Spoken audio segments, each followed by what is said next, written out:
হযরত দাউদ আলাইহিসসালাম ছিলেন একজন ন্যায়পরায়ণ বাদশাহ। পৃথিবীর ২/৩ তারই রাজত্বের অন্তর্ভুক্ত ছিল। আল্লাহ তাআলা হযরত দাউদ আলাইহিসসালামকে অনেক অলৌকিক ক্ষমতা, বিপুল ধন-সম্পদ এবং সুমধুর কণ্ঠ দান করেছিলেন। একবার হযরত দাউদ আলাইহিসসালাম সমুদ্রের তীরে বসে আল্লাহর ইবাদতে মগ্ন ছিলেন। যখন তিনি তার সুমধুর কণ্ঠ দিয়ে জাবুর কিতাব তেলাওয়াত করতেন, তখন সমুদ্রের মাছ এবং বনের জীবজন্তু, পাহাড় পর্বত এমনকি পাখিরাও সেই স্থানে এসে মনোমুগ্ধ হয়ে জাবুর কিতাব তেলাওয়াত শুনত। হযরত দাউদ আলাইহিসসালামের সুমধুর কণ্ঠের তেলাওয়াতের আওয়াজ ৪০ মাইল পর্যন্ত পৌঁছাত। সেই যুগে সমুদ্র তীরবর্তী স্থানে একদল বনী ইসরাইলের লোক বাস করত। তাদের পেশা ছিল মাছ ধরা। তারা সমুদ্র থেকে প্রতিদিন মাছ ধরে জীবিকা নির্বাহ করত। একদিন হযরত দাউদ আলাইহিসসালাম তার ইবাদতখানায় বসেছিলেন। তখন আল্লাহ রাব্বুল আলামিন এক গায়বী আওয়াজের মাধ্যমে তাকে জানিয়ে দিলেন, হে দাউদ, তুমি তোমার উম্মতকে বলে দাও তারা যেন শনিবার ব্যবসা বাণিজ্য বন্ধ করে আল্লাহর ইবাদত করে এবং মাছ ধরা থেকে বিরত থাকে। কেননা এই দিন তোমাদের জুমার দিন অর্থাৎ ইবাদতের দিন হিসাবে আমি ঘোষণা করেছি। অতঃপর দাউদ আলাইহিসসালাম আল্লাহ রাব্বুল আলামিনের কাছ থেকে এই আদেশ পেয়ে বনী ইসরাইলদের ডেকে বললেন, হে বনী ইসরাইলবাসী, তোমরা শনিবার দিন আল্লাহর ইবাদত করবে এবং সমস্ত ব্যবসা বাণিজ্য মাছ ধরা থেকে বিরত থাকবে। মহান রাব্বুল আলামিনকে ভয় করো এবং আল্লাহর কথা মেনে চলো, তাহলে তোমাদের কল্যাণ হবে। এই কথা বলে হযরত দাউদ আলাইহিসসালাম সেখান থেকে চলে গেলেন। দেশের অধিকাংশ মানুষ হযরত দাউদ আলাইহিসসালামের উপদেশ যথাযথভাবে পালন করত, শরিয়া আইন মেনে চলত এবং দেশের আইনের প্রতি শ্রদ্ধা রাখত। কিন্তু সমুদ্রের তীরবর্তী স্থানের একদল বনী ইসরাইলের লোক, তারা প্রথমের দিকে শরিয়তের আইন মেনে চলত, কিন্তু পরবর্তীতে বিভিন্ন চালাকি পন্থা অবলম্বন করল। শনিবার দিন আল্লাহর ইবাদত করার জন্য সবাই দরে দরে চলে গেল। কিন্তু বনী ইসরাইলের কিছু সংখ্যক লোক ইবাদতখানায় না গিয়ে লুকিয়ে লুকিয়ে সমুদ্রের তীরে গিয়ে হাজির হলো। তারা সেখানে দেখলো শনিবার দিন সমুদ্রের তীরে প্রচুর পরিমাণ মাছ এসে আপনা আপনি ডাঙ্গায় উঠে পড়ছে। এটা দেখে তাদের মনে মাছ ধরার লালসা জেগে উঠল। তারা বলতে লাগলো, সপ্তাহের আর কোনো দিনই এমন মাছ দেখা যায় না, তাই শনিবার দিন আমাদের মাছ ধরা উচিত, তাহলে সপ্তাহে আর কোনো দিন মাছ ধরা লাগবে না। তখন অপর একজন বলল, কিন্তু কিভাবে? তারপর এই ব্যক্তি বলল, সমুদ্রের এই তীরে আমরা বড় বড় কূপ তৈরি করব এবং সেখানে জাল পেতে রাখবো, পরদিন এসে মাছগুলো ধরে নিয়ে যাব। এই কথা বলার পর তারা বাড়ির দিকে রওনা করলো। অতঃপর এই পরিকল্পনা অনুযায়ী তারা কাজ শুরু করলো। আল্লাহর আইন অমান্য করে তারা এইভাবে মাছ ধরতে লাগলো। তারা দেখলো আল্লাহর পক্ষ থেকে কোনো বিপদ আসেনি, তাই তাদের সাহস আরও বেড়ে গেল।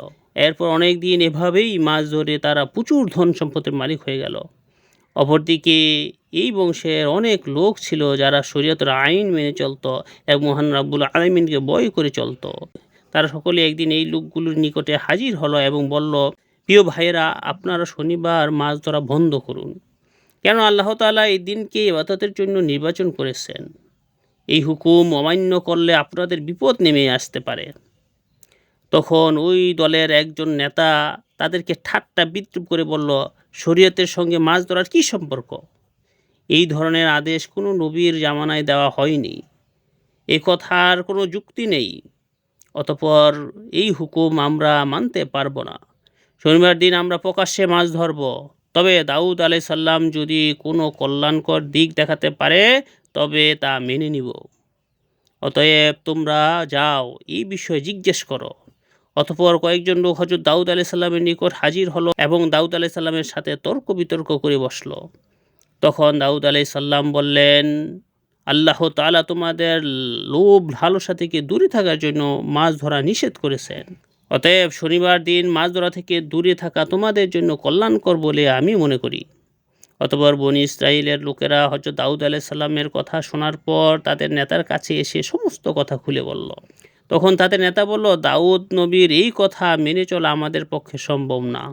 অতএব আগামী দিন শনিবার তোমরা মাছ ধরার কাজ চালিয়ে যাবে। তোমরা ভয় পেও না, কিছু হবে না। এর আগেও মাছ শিকার করে আমরা অনেক ধন সম্পদের মালিক হয়েছি। এই কথা শোনা মাত্রই সেখানে থাকা সমস্ত বনী ইসরাইল আনন্দে আত্মহারা হয়ে পড়ল। অতঃপর পরের দিন শনিবার মৎস্যজীবীদের মধ্য থেকে মাত্র কয়েকজন আল্লাহর ইবাদতের জন্য দাউদ আলাইহিসসালামের নিকটে হাজির হলো এবং বেশিরভাগ মৎস্যজীবী দাউদ আলাইহিসসালামের কথা অমান্য করে ভোরবেলায় সমুদ্রে মাছ ধরতে চলে গেল। সারাদিন আনন্দ করে মাছ ধরল, সেগুলো বিক্রি করে অনেক টাকা উপার্জন করলো। পরের দিন ভোরবেলা যখন কয়েকজন লোক এবাদতের জন্য যাচ্ছিল, তখন তারা দেখলো সমস্ত এলাকা একেবারে নিশ্চুপ। এই দেখে একজন অপরকে জিজ্ঞাসা করলো, আচ্ছা বলুন তো ভাই, আজকে এত নীরব কেন?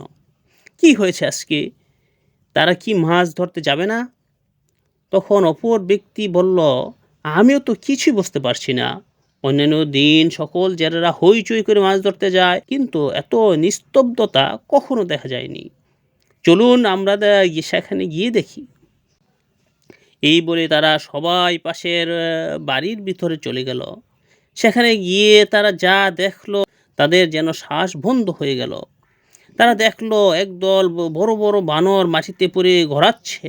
এই লোকগুলো দেখা মাত্র বানরগুলো তাদের পায়ে এসে হাজির হয়ে কাঁদতে শুরু করলো।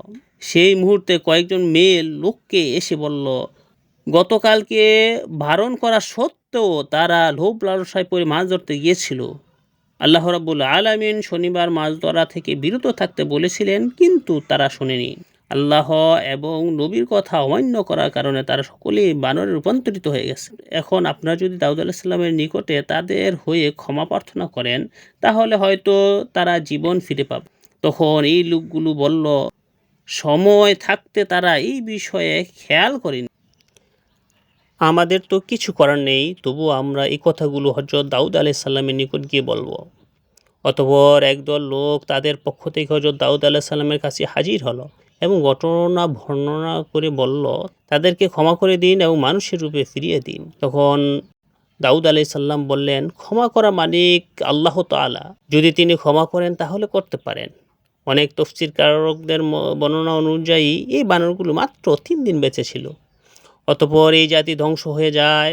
আর যারা আল্লাহকে ভয় করেছিল এবং হযরত দাউদ আলাইহিস সালামের কথা মেনে চলতো, তাদের কিছুই হয়নি। অতঃপর তারা সুখী শান্তিতে বসবাস করতে লাগলো।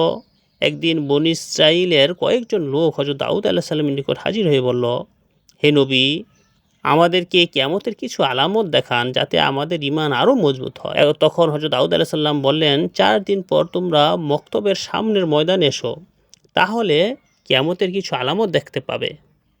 এই কথা বলে তাদেরকে বিদায় দিলেন। সেই যুগে বনী ইসরাঈলদের মধ্যে একজন ধনী ব্যক্তি ছিল, যার সম্পদের অভাব ছিল না। তার একটি শখের গরু ছিল।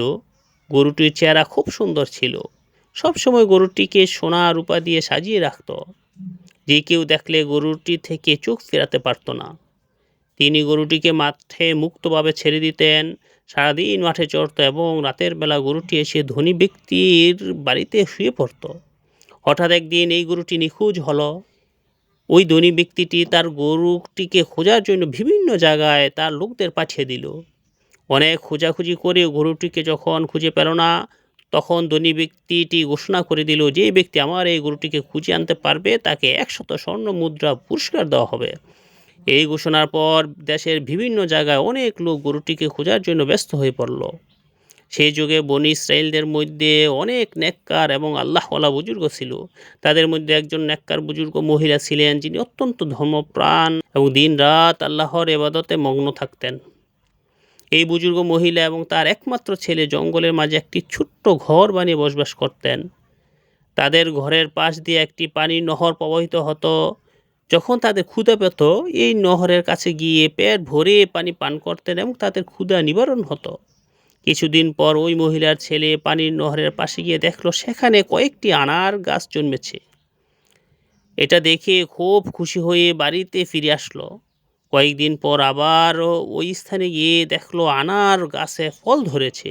তখন ছেলেটি ফলগুলো নিয়ে বাড়িতে চলে আসলো এবং মা ও ছেলে দুজনে পেট ভরে ফলগুলো ভক্ষণ করলো। এভাবেই তারা নহরের পানি এবং গাছের ফল খেয়ে দিনাতিপাত করত। একদিন এই মহিলার ছেলে তার মাকে বলল, মা, আমরা এত বছর একই খাবার খাচ্ছি, এখন আমার ইচ্ছা হয় আমরা বাজার থেকে অন্য খাবার কিনে খাই। তখন তার মা বলল, তুমি টাকা কোথায় পাবে? ছেলেটি বলল, আনার গাছ থেকে কিছু আনার নিয়ে বাজারে যাব এবং সেগুলো বিক্রি করে যে টাকা পাবো তা দিয়েই খাবার কিনে নিয়ে আসবো। তখন তার মা বলল, শোনো বাবা, মহান আল্লাহ তাআলা সন্তুষ্ট হয়ে যে খাবার আমাদের দিচ্ছে তার উপর আমাদের খুশি থাকা উচিত। অতিরিক্ত কিছু চিন্তা করা আমাদের জন্য উচিত হবে না। মায়ের এমন কথা শুনে ছেলেটি সন্তুষ্ট হলো না, বারবার একই কথা বলতে লাগলো।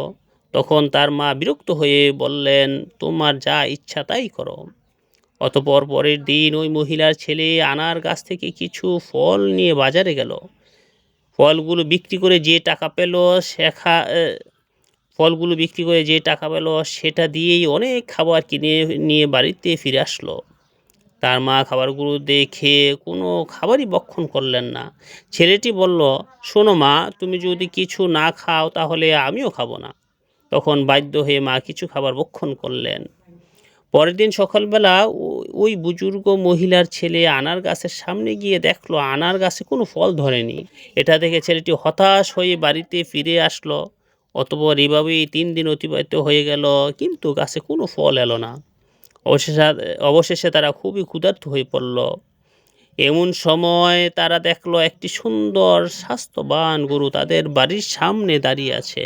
আল্লাহর হুকুমে তখন গরুটি কথা বলতে শুরু করলো। গরুটি বলতে লাগলো, আপনারা আমাকে জবাই করে আমার মাংস ভক্ষণ করুন, আল্লাহ তাআলা আমার গোশত আপনাদের জন্য হালাল করেছেন। গরুর মুখে এমন কথা শুনে মা ও মেয়ে খুবই দুশ্চিন্তায় পড়ে গেল।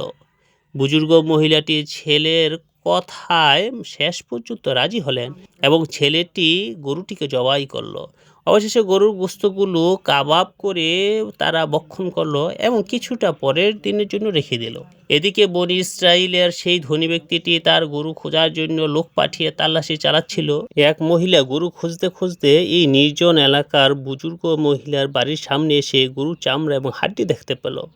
সে বাড়ির ভিতরে গিয়ে মা ছেলেকে কাবাব খেতে দেখে কিছু কাবাব চেয়ে খেলো এবং ফিরে গিয়ে ধনী ব্যক্তিকে খবর দিল। ধনী ব্যক্তি তখন হযরত দাউদ আলাইহিসসালামের কাছে নালিশ করলো। দাউদ আলাইহিসসালাম ওই বিদ্যা এবং তার ছেলেকে ধরে আনার নির্দেশ দিলেন। ঠিক তখন জিবরাইল আলাইহিসসালাম এসে দাউদ আলাইহিসসালামকে জানালেন যে এই ধনী ব্যক্তিটি একদিন এই বিদ্যার স্বামীর চাকর ছিল। সে বিদ্যার স্বামীকে হত্যা করে তার সমস্ত সম্পদ ও এই গরুটি আত্মসাৎ করেছিল। এখন যে গরুটি তারা খেয়ে ফেলেছে সেটি আসলে এই বিদ্যার স্বামীর সম্পদ ছিল। জিবরাইল আলাইহিসসালাম দাউদ আলাইহিসসালামকে সঠিক ব্যয় বিচার করার পরামর্শ দিলেন। পরের দিন ময়দানে সবাই জমায়েত হলো। দাউদ আলাইহিসসালাম ধনী ব্যক্তিকে বললেন বিদ্যাদের ক্ষমা করে দিতে এবং নিজে গরুর দাম দিতে চাইলেন, কিন্তু ধনী ব্যক্তি রাজি হলো না এবং ন্যায় বিচার চাইল। তখন দাউদ আলাইহিসসালাম আল্লাহর নির্দেশে এই ব্যক্তির অঙ্গ প্রত্যঙ্গকে সাক্ষ্য দিতে বললেন। সাথে সাথে ওই ব্যক্তির জবান বন্ধ হয়ে গেল এবং তার হাত পা সাক্ষ্য দিল যে সেই তার মালিককে হত্যা করে সম্পদ লুটেছিল।